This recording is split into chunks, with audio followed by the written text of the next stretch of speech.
Hi, everyone. I created a full charge bookkeeping business in 2017, and I've created a course on how you can create a similar business of your own. And so, in this series of content, I'm describing for you what it is like to be a bookkeeper for other small businesses. And today, I am talking about a service we offer that is a project-based cleanup of financial reports. So, on another episode, I talked about cleaning up a profit and loss statement. Today, we're talking about cleaning up a balance sheet. So occasionally my referral network or my website will generate an inquiry on how we can help a potential client clean up their books. And we can certainly help with that. So let's discuss the challenges that we have seen in a particular balance sheet. So as you can see on the screen, we have a company that came to us a few years ago. And so one of the things that I'm looking for here is, do the accounts have appropriate amounts in them? So what does that mean?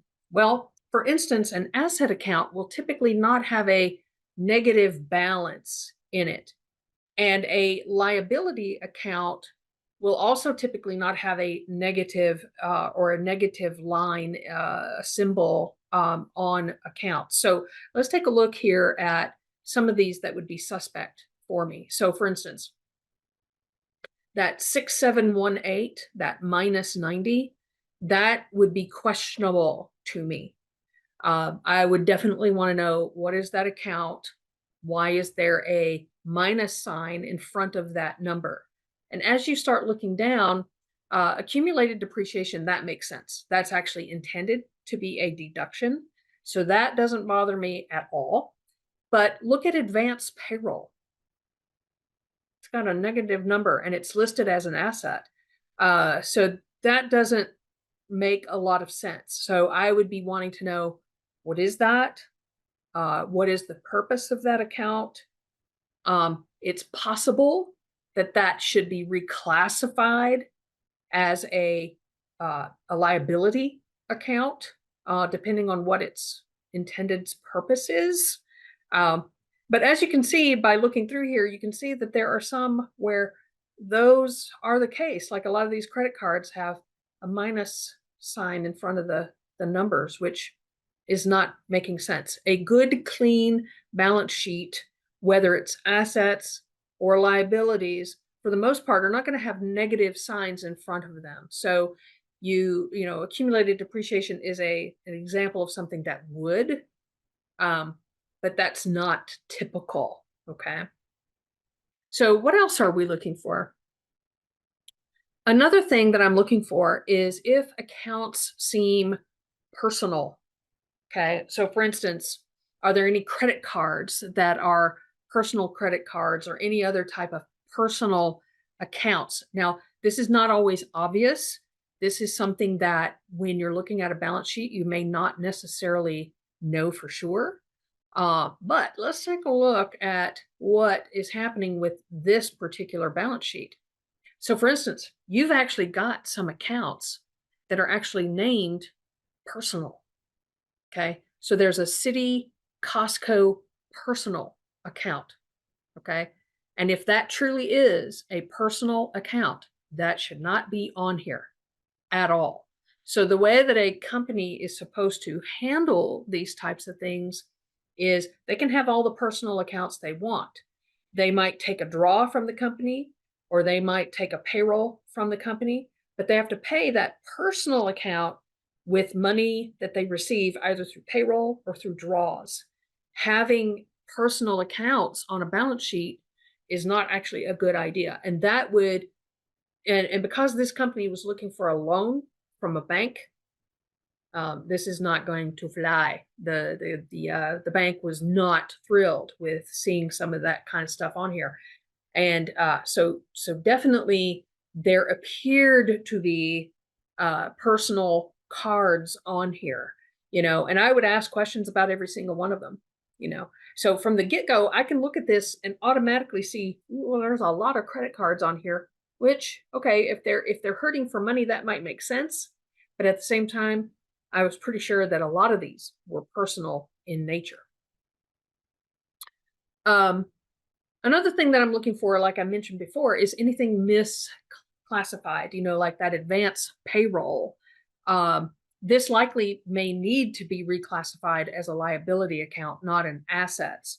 Also, garnishments could be incorrectly set up as a liability.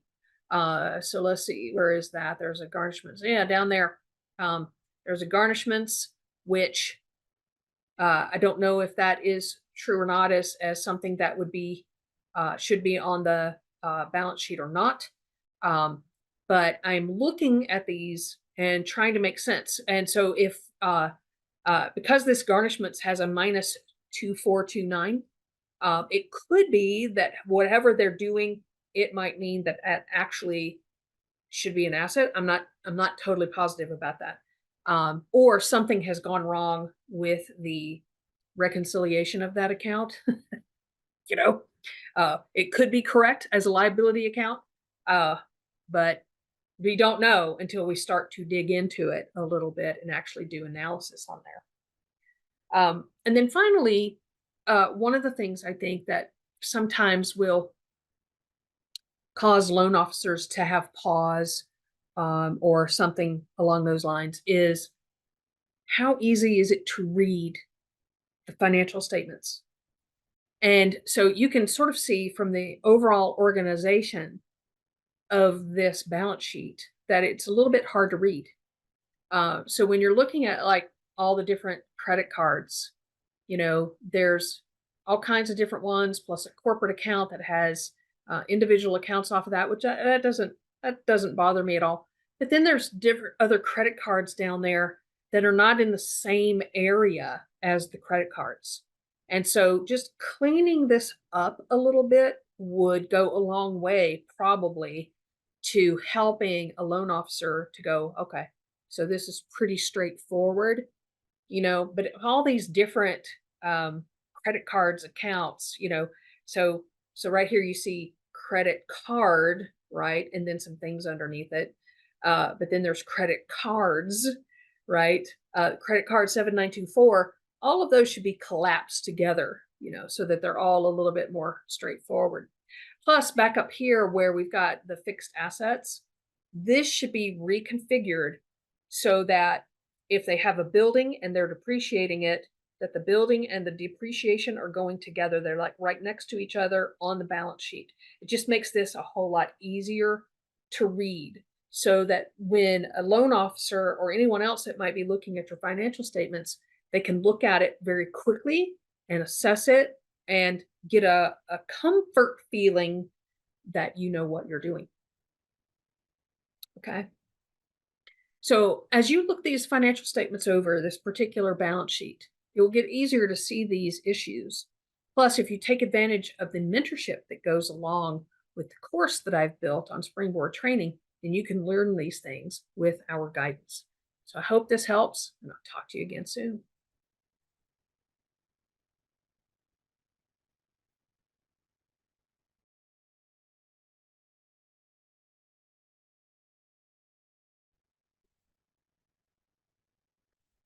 I created a course bundle at Springboard Training on how to create a full charge bookkeeping business.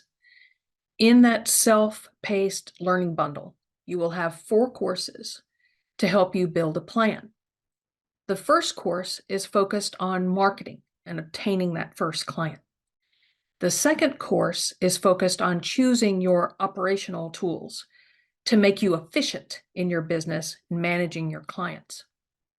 The third course is focused on the contracts that you will need to manage your clients.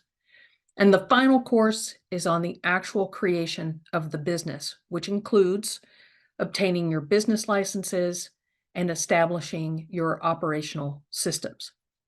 And the best part of all, you can conclude your training with the option of completing a year mentorship with my full charge bookkeeping company. Thus, if you want to learn with training wheels, we can help you to do that, but you will have everything you need to do everything on your own, should you choose to do so upon completion of the course bundle. Do you want to help other businesses to be successful? You can get started at any time.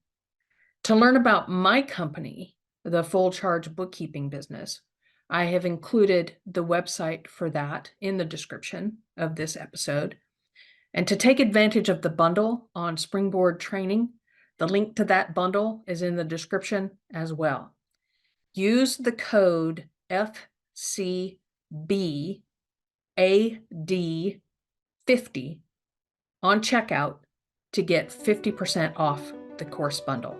That's F as in Frank, C as in Charlie, B as in boy, A as in apple, D as in dog, 50.